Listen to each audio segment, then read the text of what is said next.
What's poppin', guys? Sizzle here.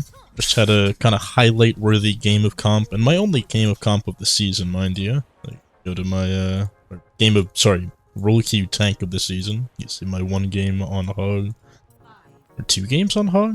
I don't remember having played another one, but I guess my two games on Hog 100% win somehow, despite having 0 before. I'm pretty sure. But yeah, this is a pretty good game to show off the way to play against a lot of the counters that Hog has, or the quote-unquote counters.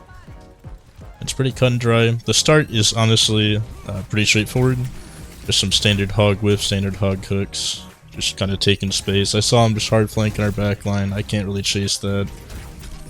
But I did catch out the Lucio, making his mistake, and that's how Hog operates. He catches you making mistakes with his hook, and then gets you for him. I was shooting out that way to help detect Sombra, because it was clear that she was over that way, and Hog's spread is massive.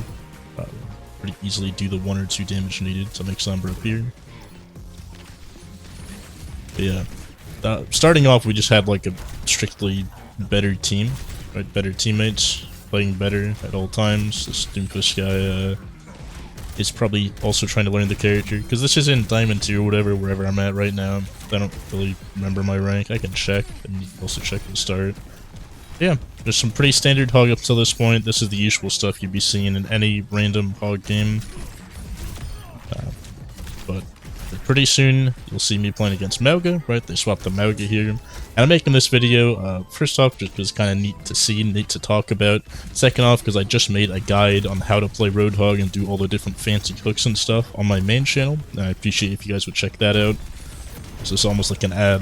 It's an ad and content. It's a win-win. It's crazy. But yeah, you can see on Mauga, you just gotta kind of play sights around him. That hook right there is super aggressive, but I didn't know we had a Life Weaver, so I knew I could play like that and he would catch me. Or if he didn't catch me, then I would know a lot about how he's playing. But you'd see I'm just flanking in their backline, right? Not letting their Mauga kind of chase me down. Playing around my support seals and keeping up my vape for when Mauga pushes me. Because vape is kind of your only answer for when Mauga leaps on you and presses E. Because it gives you damage reduction, which means Mauga heals less and you take less damage. It's kind of just a win-win. Counters the ability almost, not really. Mauga still takes massive advantage, and he just beats you neutral as well. Kind of particularly sad hook miss, but I also noticed Mauga was in pretty deep alone here. You could see me just using Breather to stay up there. Decent hook on the Tracer. Just kind of noticed a lot of people there I could get out. I didn't see where their Mauga was, to be honest. By the time I noticed where he was, it was too late here, and I kind of got cooked. His E-press beats my ult, and then they use free ult, which I didn't have hook for or anything. So just bad play by me toward the end there. After the hook, I should have backed a little bit further, maybe looked for Mauga, kind of played around him more. Because that is how you have to play against Mauga. You have to play super scared, you have to play like you're a DPS player or something, playing against Hog, right? Basically flips the entire dynamic of tanking on its head. Where instead of being the super tank with 200 trillion HP and 2 trillion damage and good ults and whatever, and high utility, high sustain, you are now a DPS player, and Mauga is the enemy tank, and you just kinda gotta run from him. And play like a buff DPS. Right. Good distraction by my Tracer, whoever. I just saw like a massive crowd there I could hook. The cage was disgusting, but luckily I had Life Weaver. I'll be real, he caught me out with that cage, but at the same time, no matter where I was, if I get caged, I'm cooked. I saw my Moira was low though, and I figured I'd help her out there, so both my supports stay up. Completely whiffed the hook on the tree there, unfortunately, but luckily their Lucio just feeds on my trap, which is why you just constantly should be throwing that shit near you. If anyone ever gets too close and personal, the trap will damage them. Yeah, not the greatest display of how to beat Mauga, but somewhat of it. I mean, it should be pretty obvious. I'm just kind of playing around the Mauga's sightlines, around where he's playing, and using my supports to almost have like a second lifeline alongside Breather, and just minimizing my Breather use to be able to beat Mauga. The second point wasn't super great. This is when they went Orisa or something. My team started complaining. I don't know if it's still in the chat. But man, these guys were kind of annoying about it. Here we go. Good round team, maybe a Zarya, maybe a Zarya Diva, swap tank, and then I'm just like, maybe a Kiryu Zen. Not swapping, can you counter? After I said I ain't swapping. And the Fair was cooking us on that. We will lose with Hog. I'm just like, so be it, because fuck it, why not? Any other tank we can't push, blah blah blah. Like they're just bitching the whole time. This entire round, that was this kind of conversation happened, and nothing really happened. We never contested their Pharah. The Pharah shot us for free. They were all super distracted by the Orisa doing 10 damage to people and hitting 1 or 2 spears, to the point that they didn't notice the Pharah just floating there, hitting fat splash damage and big rockets.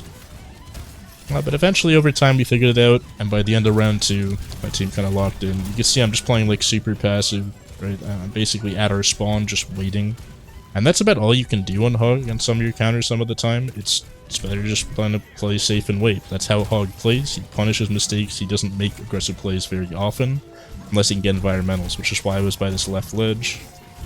But yeah, now this round was kind of a flop. This whole second round, they set fat antis. They had an Orisa walking at me 24/7. They had a Pharah that I wasn't able to contest, and just in case all that somehow messed up, they had an Ana, also very solid Hog counter. We didn't have a Kiriko, which Hog really can't do much about, other than play safer. Without a Kiriko, you just can't walk when there's an Ana. So I didn't walk the entire round, didn't do much.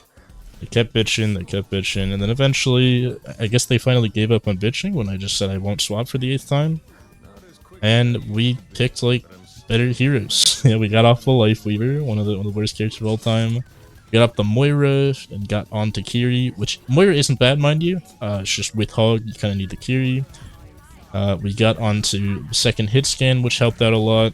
They still actually bitch for like a fight or 2 here, but after the swaps, it became really obvious how this would work. I didn't die at all, you know. It actually slows back to 1 times. But I just played it pretty safe, pretty normal. Right? Kind of shocked nobody was in hook range. There was just a massive crowd there. I'm not playing for crazy hook accuracy on that. But yeah, unfortunately my Kiri gets picked out early, but luckily I pick out their Kiri and manage to get out without getting antied by some miracle. The Pharah still just destroying our entire backline, and then they were still in this fight complaining about the Orisa as if the Pharah isn't just free firing in our backline. And mind you, it wasn't the whole team. I want to give props to our Ashe. They were just chilling. I don't think they said nothing in chat. They said chill stuff in voice chat. They were just casually complaining. Their guys just writing a bunch of stuff like swap, swap, swap, swap. You can see I think I was typing something there. I'm not swapping again. But yeah, then we just locked in. We pulled out the Ana as well. Mirrored the antis, we mirrored the cleanses. We have the hit scan. And now Orisa is kind of a non-issue. I can just ignore her for the most part. It's not like Orisa can kill my backline. I can hook her to force literally all of her cooldowns out, and as long as I avoid getting speared out of my breather, she kind of can't touch me either. Like, we're both just immortal tanks staring at each other for the most part. But yeah, my Kiri went on a good flank, got a good kill. They popped Orisa ult here. And then Nano, and then I got nanoed. I do remember them complaining about, you got nanoed, you got 0 kills on Hog. It's like, bro, how am I gonna kill a nanoed Orisa in a Pharah that just flew away the second that started? Yeah, did a bit of an off angle here, got a few of them to rotate at least a little bit. The Orisa is super out of position. My Ashe was taking some advantage of that, but still getting pressured out by that same Pharah. And you'd think all hope's lost here, but just playing passively, waiting on Hog, waiting for mistakes, ready to hit hooks. We turned this entire game around from here. Alright, hit a fat hook into my ult, kill the Orisa, break open the team finally, because she finally used all the wrong cooldowns at the wrong times while I had ult up. Notice the Torb over here, all isolated, got him as well. Now we're up by 1. We did unfortunately lose our Ashe to flank by their Kiri. That also meant that the Kiri was back here. We pinged her, so I knew to hook her. And then just kind of a clean team fight, where I'm doing a lot of the work, yes, but I'm being enabled by the actual team comp built around me. Right? We have supports to help me out. We have DPS to kind of help with their DPS, and also that can hit Orisa for solid damage. Yeah, at this point, we've kind of flipped it around on its head. Instead of us waiting for the Orisa and being super scared of, pushing into her because she won't die, we had a situation where we had the advantage. We got their Pharah. Their Orisa walks in, but now she's the only one in. Now they're super split. The flanks on my soldier are big. The same Kiriko keeps getting caught out. I got so many hooks on her. I distinctly remember that. I got nanoed again, but I didn't really have anything to do with it. big cleanse on the anti right away, but that means the next anti I have to kind of wait out for a few seconds. So I played a little bit more safe here, especially after whatever that hook was. But I baited out 2 ults there and managed to narrowly live. That's Pharah ult, that's Nano, and that's Orisa ult all in one. With the same Kiriko out of position every single time. I don't know how she's so consistently in bad places, but this is how you play Hog. Find the person in bad places and use the hell out of them. You'd see against Orisa here instead of just trying to fight the Orisa. My entire goal is to ignore the Orisa, let my team kill her and annoy her backline and her DPS so much that they just can't heal the Orisa and then she dies. And that's exactly what happens here, especially with them down the Curie. They called out the Torb on left here, so I knew I should pressure it. I played a little bit ignorant there, I'm not gonna lie. Got bailed out by my Curie. That's why it's nice to have a Curie when you're on Hog. If you make one small mistake like that, you can get bailed out. Their soldier just out in main gets spammed out. And then I finally pressure at the Torbjorn, get him killed, because this is final fight. And now they're down the Torb, they're down the soldier, and the Orisa got a fat load from my Hog ult. I get nanoed again, which I honestly, I think on our team you just nano the soldier every time. I don't really know why I got nanoed, but I did the most of what I could with it, and got the soldier that yet again was for some reason ignoring me, as if that is a good idea, and peering over to whoever on my team kept flanking, which I'm assuming is my soldier, and there you go. Pretty clean game. I didn't swap Hog. Hog wasn't the issue as everybody seemed to think. It was just that we were making mistakes and they were making less mistakes.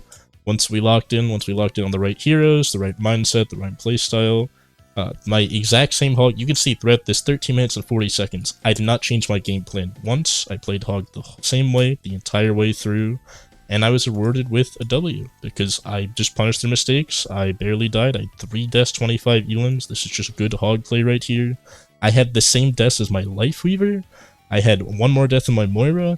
And everybody on their team outside of the Tracer had double my deaths or more. And I was just chilling there, getting free picks, getting free punishes, and just dominating the whole lobby. That's how you play Hog. It seemed like a losing game, seemed like a losing matchup, but you just keep to the playstyle, play it safe, punish mistakes, rinse and repeat, and you'll win. Simple as, especially if your team finally decides to lock in. Make it, you have to sometimes make it obvious in Rollkey that you're not swapping. I'm lucky that I actually have the chat logs this time from the game before. But props everyone, we were all chill bad at the end, right? Tofus hopped in voice chat and we were chilling, Kerr was in voice chat, we were chilling. Everybody was chill by the end of it, especially since we actually won. I appreciate these guys for actually locking in. This type of, shit talk on the tank is just standard tank stuff. People just assume the tank's always at fault and will blame them right away, regardless of anything. But luckily I managed to convince them otherwise, and we won because of it. But yeah, generally kind of heartwarming story, heartwarming game. Hope you all enjoyed that one, and I'll see you in the next one. Have a great rest of your day.